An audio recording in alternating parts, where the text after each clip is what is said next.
여러분, 성경에서 가장 위대한 한 단어가 있다면 그게 뭘 것 같습니까? 여러분 머릿속에 다 있죠? 네. 여러분 머릿속에 있는 그 모든 것들을 다 이룰 수 있는 한 단어가 있습니다. 그건 뭐냐? 여호와의 열심입니다. 뭐라고요? 여호와의 열심. 이사야 37장 31절 32절입니다.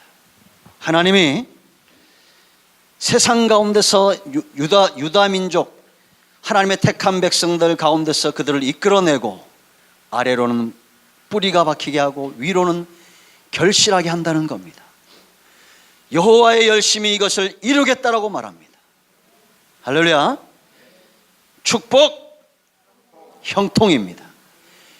왜 성도만이 축복을 이야기하고 형통을 이야기할 수 있느냐? 하나님의 열심의 손에 여러분들이 붙들려 있기 때문입니다. 오늘 아마 여기 처음 오신 분들도 있을 것이고 문제 가운데 있는 분들도 있을 겁니다. 그러나 하나님의 열심이 여러분들 가운데 결실하게 하실 겁니다. 할렐루야. 여러분, 우리가 성경을 보면 그냥 지나칠 수 없는 말씀들이 있습니다. 그 가운데 하나가 예레미야 32장 27절입니다. 나는 여호와라. 누구라고요? 나는 여호와라. 스스로 있는 하나님, 스스로 존재하시는 분이라는 겁니다. 더 이상 하나님은 없다는 겁니다. 나는 여호와라. 모든 사람들 가운데 하나님이라. 내게 능치 못함이 있겠느냐? 내가 할 수 없는 일이 있겠느냐? 라는 겁니다. 여러분, 어떤 문제가 있습니까? 여호와의 열심이 반드시 응답의 역사로 나타날 것을 축복합니다. 오늘 우리가 읽은 이 말씀을 여러분들 기억하셔야 됩니다. 나는 부활이요 생명이니 나를 믿는 자는 죽어도 살겠고 무릇 살아서 나를 믿는 자는 영원히 죽지 않을 것이다. 너희가 이것을 믿느냐? 여러분 믿습니까? 네. 여러분, 이런 말씀들을 어떻게 지나쳐갈 수가 있겠습니까? 여러분, 세상에 얼마나 많은 말들이 있냐라는 거예요.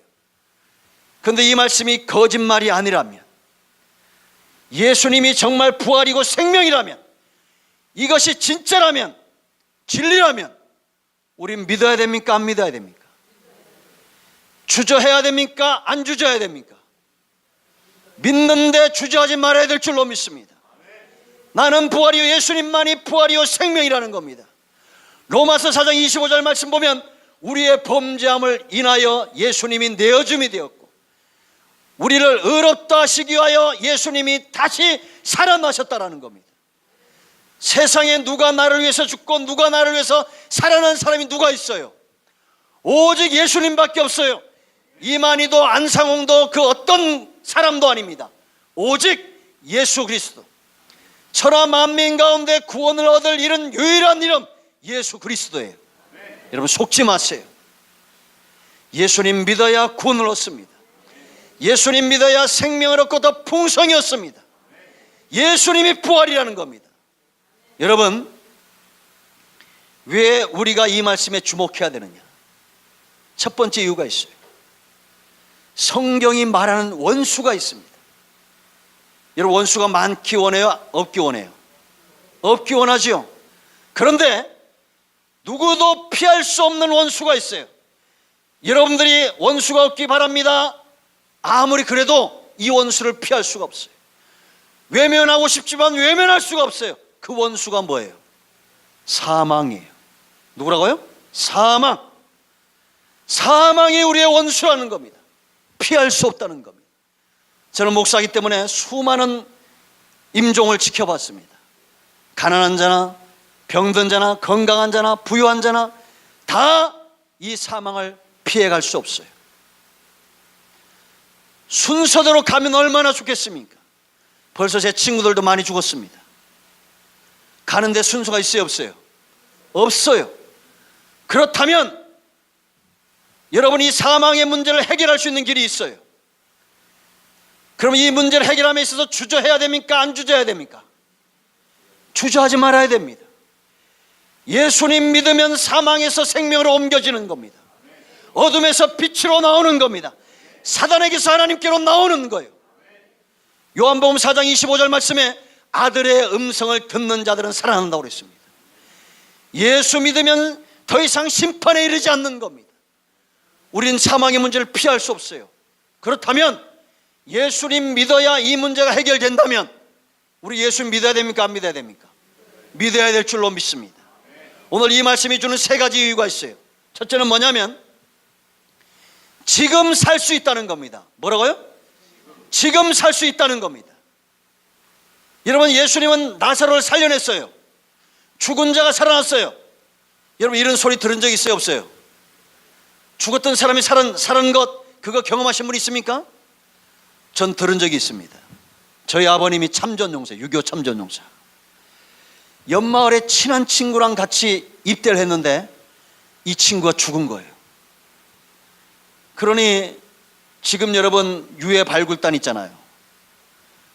그러니까 친구가 죽긴 죽었는데 어디서 죽은지 몰라가지고 아무 시체나 태우다가 그걸 포장을 해가지고 이렇게 해서 누가 갖다 줬겠어요? 같은 고양이니까 우리 아버지가 손에 들고 그 친구를 갖다가 옆에 갖다 준 거예요. 난리가 난 겁니다. 아들이 죽었으니. 얼마나 슬펐겠어요. 그래가지고 장례를 잘 치러줬습니다. 그런데 이 친구가 부활을 했네. 145대 때 살아왔어요.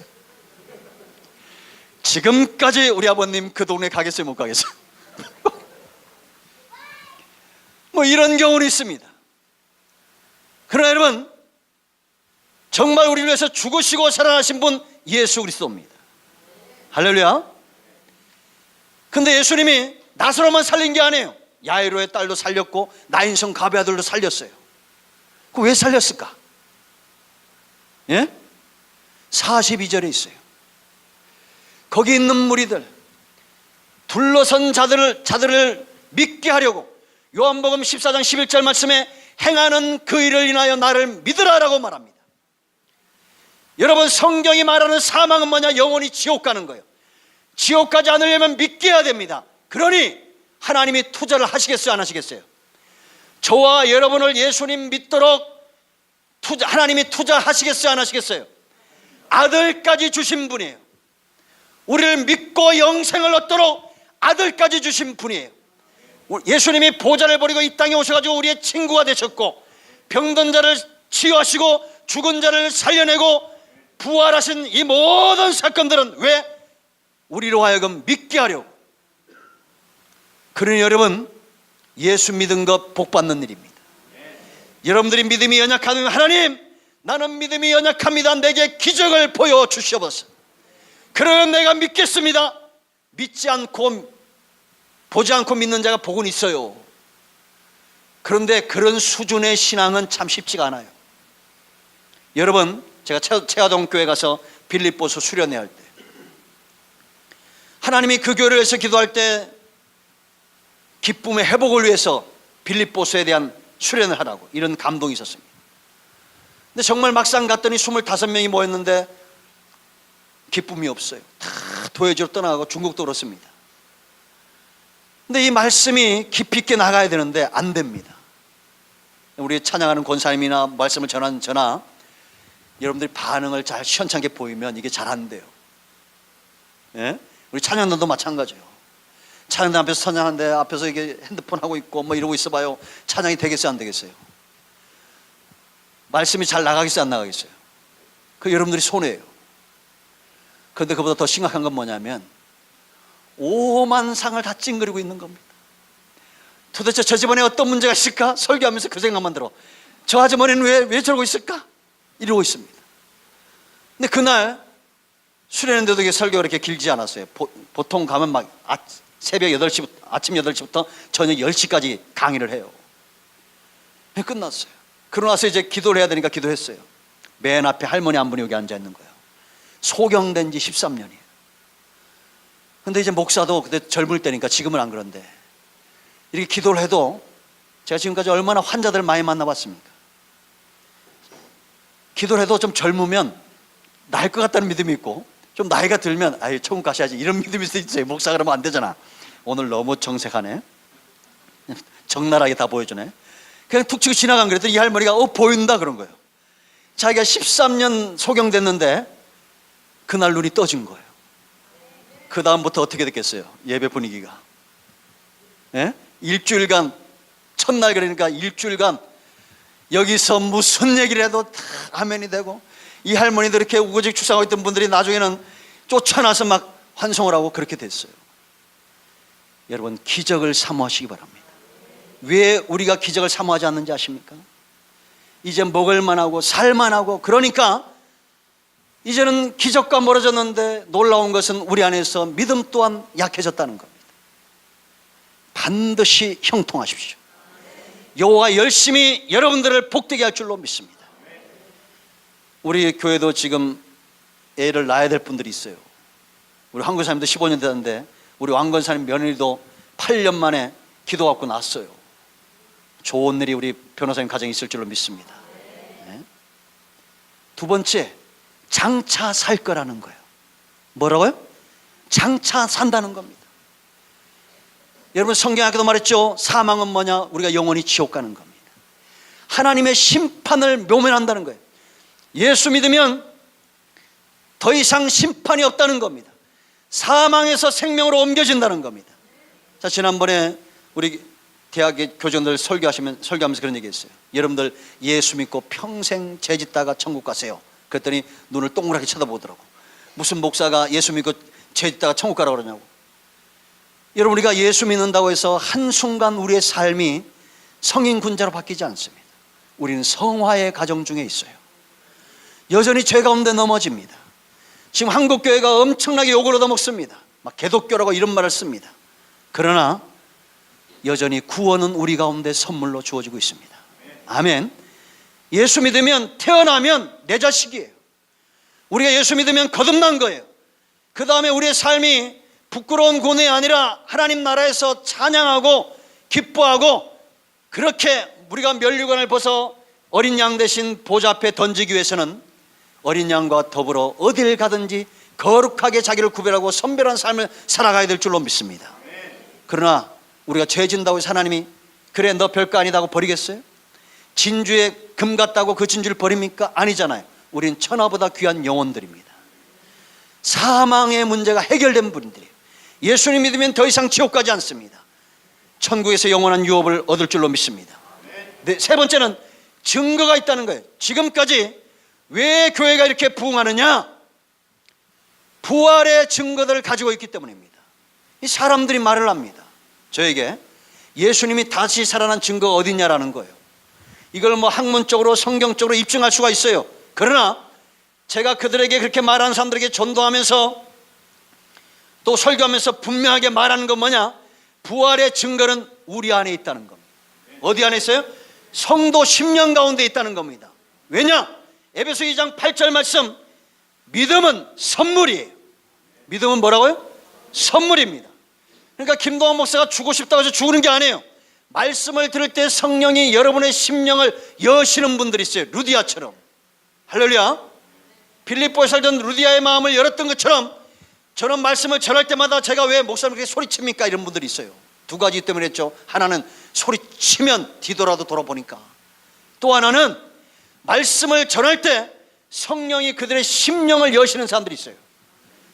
여기 있는 분들을 다 여시면 참 감사하겠죠. 다 여실 줄로 믿어요. 그런데 이 가운데 오늘 이 한 시간 이 설교를 듣고 심령이 동하는 사람들이 있어요. 그들 때문에 복음을 전하는 겁니다. 설교하는 거예요. 부활의 증거는 어디 있다고요? 이 안에 있습니다. 천국의 증거는 어디 있다고요? 여기 안에 있어요. 하나님의 말씀이 이루어지는 증거 어디 있냐? 이 안에 우리 중심에 있어요. 선물로 주어진 거예요. 여러분, 제가 오늘 아침에 김익두 목사님 그 일화를 읽었습니다. 김익두 목사님 아시죠? 이분이 제가 두 가지 얘기를 합니다. 제주도에 가서 복음을 전할 때 부흥회가 끝나는데 그렇게 감동이 오지 않는 겁니다. 사람들 속에. 근데 그 가운데 한 분이 우리 집에 송아지가 죽었다고. 뭐가 죽어요? 송아지가 죽었다고. 와서 기도해 달라고. 이 목사님이 간 거예요.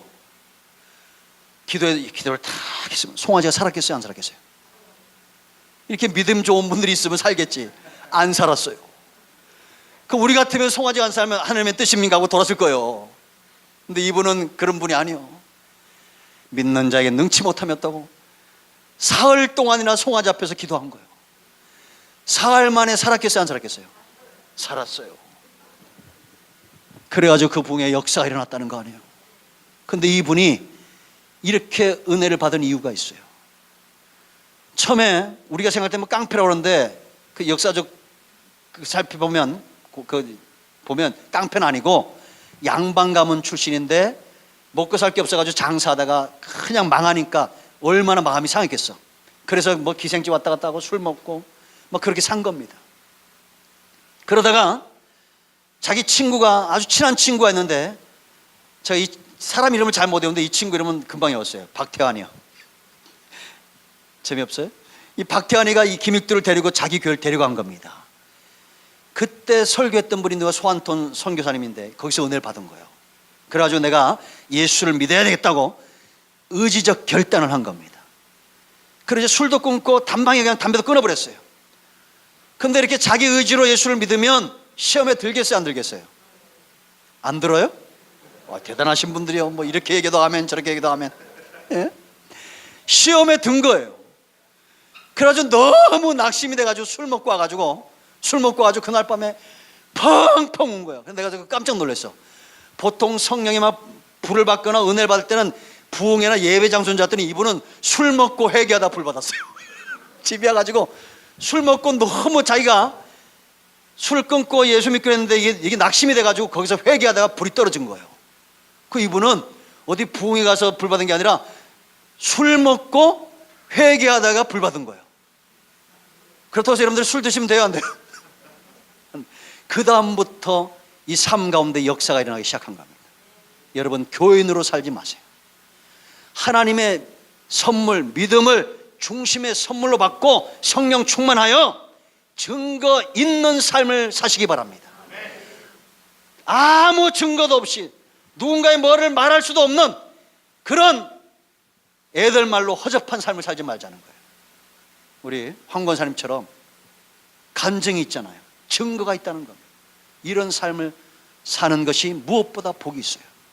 자, 여러분, 저게 거울에도 붙여놨지만 우리 이수영 집사님도 목사님 그래도 이렇게 어디도 갔다 오시고 뭐 교수님이고 막 이렇게 되지 않습니까? 쏘쳐야 되지 않습니까? 제가 그랬어요. 집사님 모르는 소리 하지 마세요. 권사님이란 말만큼 좋은 말 없습니다. 제가 그랬어요. 여러분, 저도 대학에서 애들에게 강의도 하고 설교도 하지만 어디 가서 지금도 부끄러운 게 뭐냐, 누가 목사님 그러면 그게 부끄럽습니다. 그러니까 어디 가서 목사님 얘기를 잘 안 해. 목사님 그러면 그게 어느 순간부터 부끄러운 거예요.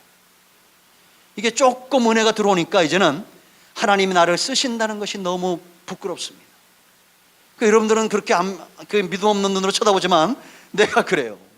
그래서 우리 모두가 정말 하나님이 내 안에 계신 증거를 갖고 사셔야 돼요. 아멘.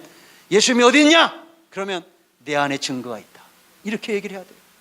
역사적으로 뭐 성경적으로 물론 있어요. 그러나 내 안에 있다는 겁니다. 예수님 믿고 다 천당 가세요.